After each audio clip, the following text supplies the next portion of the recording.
Comment s'appelle ce morceau？这个曲子叫什么？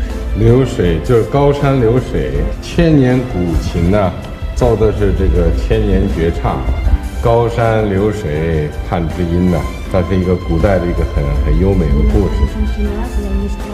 俞伯牙与钟子期的故事，体现是知音，只有知音才能听得懂它这个曲子。